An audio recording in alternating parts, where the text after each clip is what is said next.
Hey YouTube, well it's Saturday morning and it's not sunny, but I'm gonna keep going here. I started picking up the log to get the day started. It's early in the morning. I don't know if I ever showed you guys this, and I don't know if other people have this that I made, but I was at a lumber museum and I saw something similar to this. I just want to show you what I did. When you're by yourself, let me back up here. When you're by yourself and you're trying to pick up a log with a single chain, the log has a tendency to rotate and to tilt back and forth because it's really hard to judge some logs, you know, when you pick them up where the center is.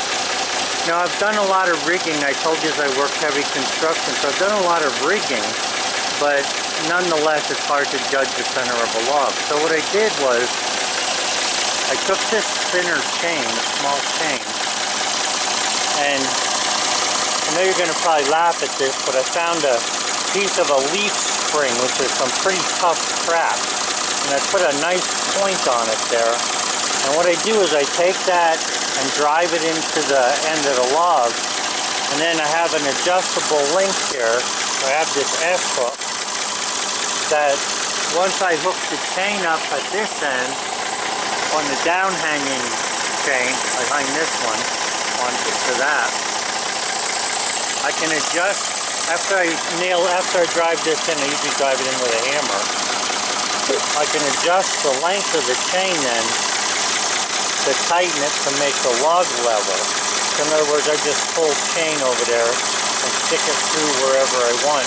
It's a pretty nifty idea. I can't say that I'm like the inventor of it, but I made it, and it works pretty nice. So for one person, you know, to pick logs up and move them. Now, naturally, if you have a hydraulic machine with a grabber on it to pick up the log and put it where you want, it would be better. But the way I'm situated here, I need to come in on an angle with my stuff, and the backhoe is all I have, and I'm not about to change this bucket onto anything else because I actually use the bucket a lot. So it just makes life a little bit easier. Sometimes you gotta wait for the chain to spin, you know, when you pick something up so the log will lay flat enough to get it onto the bunk. But obviously you can see the difference on here. It was no big deal. So I just thought I'd like to see that chain. I thought it was pretty neat myself. It's a pretty nice log there.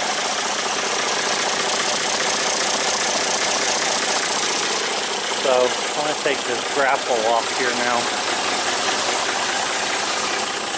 You got to be careful with these grapples also, because if you're not careful and you're not watching what you're doing, the grapple closes on anything that it, you know, once you take it off the log, it wants to close, which is a good thing because you need it to close. However, if it closes and it's wrapped underneath one of the beams here or hooked on anything, then you could definitely, you know, hurt the bunk or whatever. So you need to be careful of that. So what I usually do is just hang the chains up on one another so I can get them above the bunk like that.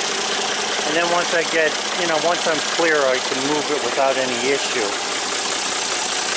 So, yeah, this is a nice log. Let me see what the size of this thing is. And what you want to do, and I'm sure you've heard this and a lot of people have said it, you want to put the skinny end of the log down at this end towards the machine.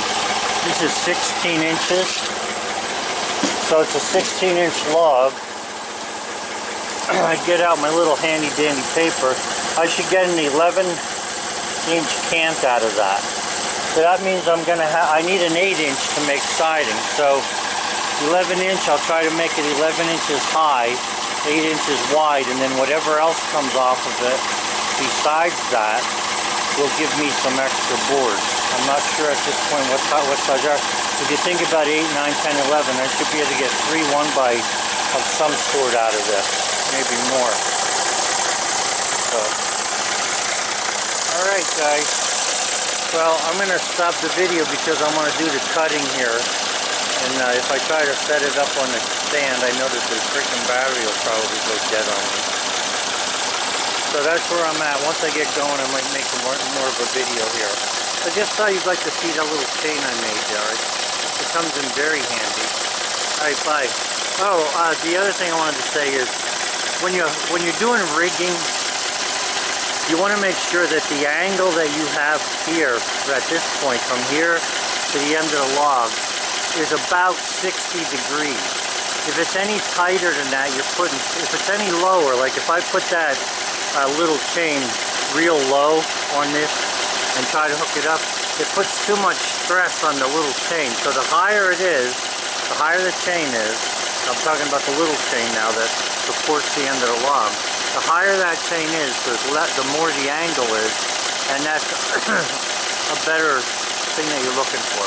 So you don't want to be any less than a 60. I guess it's not more of an angle, it's actually, you know, less, it would be less of an angle, a lesser angle. So in other words, down here, if you hooked it here and went over, you'd have a 90, but what you want to do is have about a 60. Of course, a 45 would be nice, but then you're dragging along too big of a chain. This thing works good up to a 12-footer. After that, it doesn't work, and for 8-footers is what I made it for. Alright guys, have a good one. Bye.